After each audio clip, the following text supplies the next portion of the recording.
One of the key ingredients in a really cool lightsaber duel is the emotional baggage that the characters will bring with them into the duel. And so a lightsaber duel is never just about who is more skilled with the lightsaber. There's always a little something extra going on. And so I thought I'd talk a little bit about the emotional baggage of various characters and kind of their previous history before going into the battle, and just the ramifications of that history and that emotional baggage on the outcome of the lightsaber duel. And so all of the movies have some kind of emotional baggage during the duel. Some of them, the baggage is much stronger than in others and kind of more potent, so I'll get into that. But let's start off with Star Wars Episode 1, The Phantom Menace. So I'll go in order in terms of the Star Wars chronology, not in terms of when the films were made. So Episode 1 probably has the weakest emotional baggage. You have, Obi-Wan and Qui-Gon, they're fighting against Darth Maul, who they don't really know much about at all. I mean, they have that encounter with him a little earlier in the film for just a brief minute, but it's just, they're kind of just fighting a cliche villain almost. The main emotional baggage in that duel is when Darth Maul kills Qui-Gon, and so that gives Obi-Wan kind of some brand new emotional baggage right in the middle of the battle, and it rattles him, but it also seems to give him the strength to fight Darth Maul and eventually win in the end. So that's the emotional baggage there. In Attack of the Clones, there's actually quite a bit of emotional baggage among several of the characters. So first of all, you have Dooku and Obi-Wan. So Dooku was Qui-Gon's master, and so then for Obi-Wan to be fighting against his master's master, that's a little charged there. And then you have Anakin fighting against Dooku, and at a certain point in the duel, Dooku has, he's hurt Obi-Wan, and so that certainly would affect Anakin during the duel, but there's that for him. And then finally, when Yoda comes into the picture, Yoda's the one that trained Dooku way back when, so that's their kind of existing history. And then beyond all of this kind of like master apprentice or master of your master stuff going on, you even just have the fact that Dooku was a Jedi who left the Order. So if he was dueling just about any Jedi and they knew that he had previously been a Jedi like that, which they would, that would be a little charged. It's kind of like one of your own, turning over to the other side. So that's all the stuff going on that I can think of for Attack of the Clones. Revenge of the Sith, you have Anakin versus Obi-Wan, the master versus the apprentice, or former apprentice, whatnot, and the whole, like, you were my brother thing, that Obi-Wan says to Anakin, so that's pretty charged. And then the other big lightsaber duel is Darth Sidious or Palpatine versus Yoda, and that one, they don't really know each other well, I guess they do know each other from Palpatine's altar, well, him being in the Senate and the Chancellor and all that, but like, as the Sith Lord, Yoda didn't, know him that way, and their battle is more charged, like, they're kind of the ultimate Jedi versus Sith, because Yoda's arguably the most powerful Jedi in the galaxy, while Palpatine, Sidious, is arguably the most powerful dark side person. Well, he is. I mean, there's just him and Anakin or Vader might be more powerful, but that's a little different. He's not trained at this point.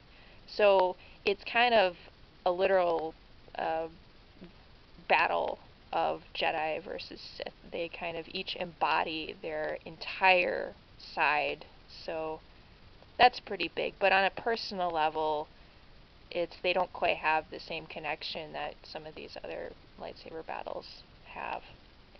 So that's Revenge of the Sith, and then on to A New Hope.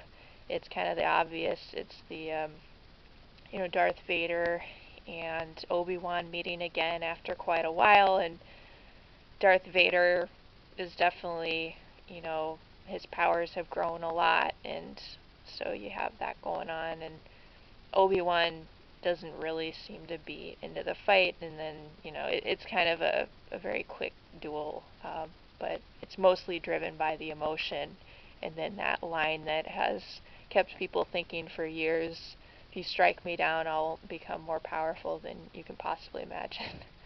Still thinking about that one. That's New Hope. Empire Strikes Back is probably the most famous out of all of the uh, emotional baggage because, well, first, Luke is going into it thinking, okay, Darth Vader's this guy, he's putting my friends in harm's way, and Darth Vader's the guy that killed Obi-Wan, who was my mentor. And so that's what he has going in. And then leaving, he gets that whopper of a fact that Vader's his father. So he goes in with certain emotional baggage and leaves with emotional baggage way worse than when he came in. So that's, I think, part of the reason, or maybe the main reason, why that's one of the most famous lightsaber duels out of all of the movies. And then Return of the Jedi it's kind of like how A New Hope was the rematch of Obi-Wan and Anakin or Vader. And this one is kind of the rematch of Luke and Vader. And it's the same concept where Luke has become much more powerful and the duel is more evenly matched. Luke was really no match for Vader when he faced him in Empire Strikes Back, and Vader wasn't even like really trying that hard against Luke. He was just kind of toying with him. So much more evenly matched there. And Luke's kind of calmed down about the whole like Vader being his dad thing, which, yeah, well, it's good he could come to terms with that. But that also means he doesn't really want to kill his dad. He's just kind of hoping he can bring his dad back to the light side, which he ultimately succeeds in. And then it has the additional baggage of Vader threatening to train Leia, as a Sith Lord. And so that kind of gets Luke a little riled up and protective. So that's an element there. Finally, we get all the way to The Force Awakens, and you have Kylo and Rey fighting. And in that battle, Rey is still, well, both of them have the same emotional baggage, actually. So they both have the same baggage that Han Solo had just died. So Kylo is feeling it because it's his dad, and he still has some good in him, Kylo does, and so, like, things bother him, so he bothers him that he killed his dad. And then for Rey, Han Solo was her mentor, and so she's very upset that her mentor has died, especially at the hand of Kylo Ren. So they have the same baggage with that, and then Rey has some additional baggage because Kylo has injured Finn before the duel between Kylo and Rey happens. And so that would be pretty hard, to go against somebody that's really hurt your friend, and she doesn't even know if Finn's still alive at that point, I wouldn't think. So that's kind of some of the emotional charge there. And then in the future we might find out if Kylo and Rey are related somehow, then, well, that'll even change it. Or like if maybe Kylo knows something that Rey doesn't, because he has this kind of fascination with her, her ability, and so it's kind of unclear if he possibly knows something about her, or that, she doesn't know about him. So that could kind of change the emotional baggage he may have in that film in the future once we find out, what he might know.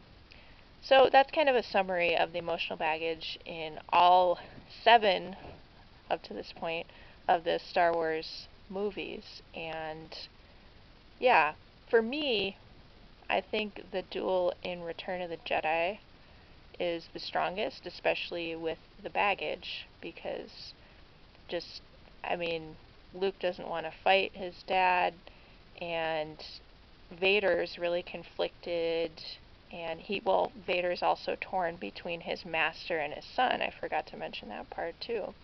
So that's got a few layers to it. But that one is my favorite for that reason. It just seems to have the highest stakes. But I do also like the Phantom Menace one a lot, the duel itself, but as far as the emotional baggage goes, it's really the thinnest out of all 7 of the movies. So, anyway, that's just kind of my summary.